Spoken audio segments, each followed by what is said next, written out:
Iivo Härkönen, Suomen kansan seikkailusatuja.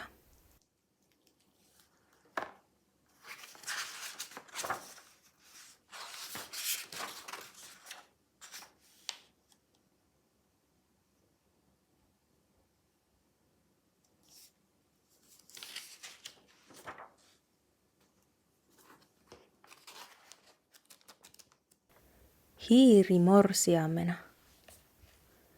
Olipa kerran kuninkaalla 3 poikaa, joista 3. oli Tuhkimus.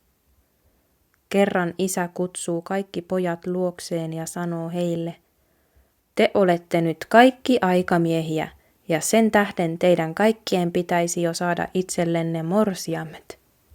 Ajatelkaapa asiaa tämä ilta, ja huomenna kello 9 on teillä kaikilla oltava morsiamet tiedossanne.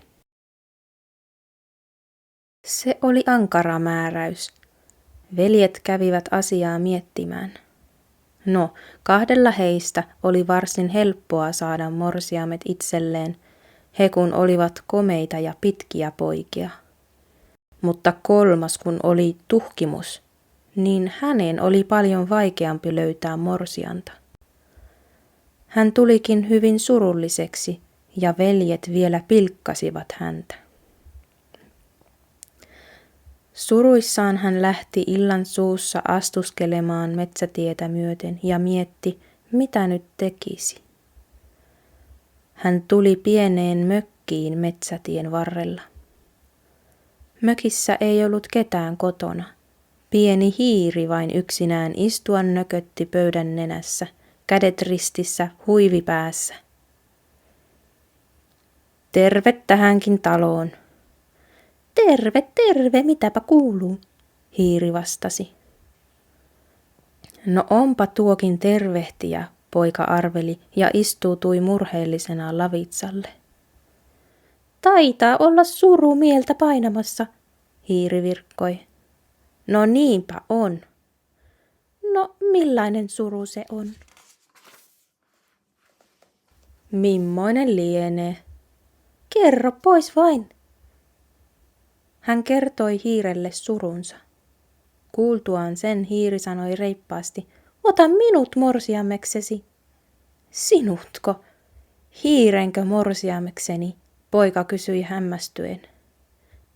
Mikä siinä? Onhan sitä kummempiakin tapahtunut. Vaikka olenkin vain pieni hiiri, niin taidan pitää taloa, laittaa oluet, leivät paistaa. Mikäpä siinä, ota pois vain. Mutta kun veljistäni toisella on senaattorin ja toisella piispan tytär morsiamena, niin kuinka minä silloin? Älä huolehdi, ota vain minut. No, Tuhkimus otti hiiren morsiamekseen, kun ei muitakaan ollut. Aamulla kello 9 hän ilmoitti isälleen, että hänelläkin on jo morsian. Kukapa se? Isä ja veljet kysyivät ihmeissään. Kukapa tuo lienee? Metsällä illalla kävin, sieltä löysin. Metsän antaja. Metsän antaja, haha, veljet nauroivat. Seuraavana päivänä isä sanoi pojilleen, no, kun teillä nyt on kaikilla morsiammet, niin tuokaapa huomisaamuna kello 9 kukin morsiamenne laittamaa olutta maisteltavakseni. Mikäs toisten tuodessa, kun heillä oli oikeat morsiamet, mutta kuinka sen Tuhkimuksen tuoman oluen käynee? Miten hän saisi tuoduksi olutta isälleen? Hän meni kuitenkin sinne metsämökkiin ja kertoi hiirelle surunsa. Tämä virkkoi, älä ole milläsikään, johan sanoin, taidan laittaa oluet, leivät paistaa. Nuku vain yö kaikessa rauhassa mökissäni, aamulla on oluet valmiina. Poika kävi nukkumaan, hiiri ryhtyi omiin puuhinsa ja aamulla oli olut valmis. Poika vei oluen isälle. Isä maisteli ja ihmetteli olutta ja kiitti sitä kaikkein parhaimmaksi. Seuraavaksi aamuksi hän käski poikien tuoda morsianten leipomaa leipää maisteltavakseen. Taas Tuhkimus huolestui, mutta meni jälleen mökkiin ja kertoi hiirelle asiansa. Tämä ryhtyi leipomaan leipää, ja Tuhkimuksen tuoma leipäkin oli isästä kaikkein paras. Vihdoin isä määräsi: nyt on teidän kaikkien tuotava morsiammenne nähtäväkseni. Tahdon nähdä, kenen morsian on kaikkein kaunein. Nytpä vasta tuli Tuhkimukselle pulma eteen. Mitenkä hän voisi tuoda nähtäväksi morsiamensa, joka oli ruma hiiri? Mutta eihän siinä mikään auttanut. Piti vain mennä metsämökille hiirtä morsiamena hakemaan. Kierrellen kaarrellen hän viimein sai hiirelle esitetyksi asiansa.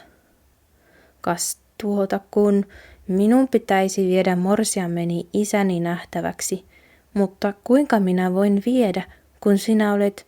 Niin, itsehän tiedät. Kuinka minä voisin viedä sinut, hiiren, isäni ja veljiäni nähtäväksi? Voi veikkoseni, kaikkia sinä murehdit. Lähdetään vain ajamaan kuninkaan linnaan. Sinä edellä, minä omalla valjakollani perästä. Mitäs tuosta? Eihän muukaan auttanut. Lähteä täytyi.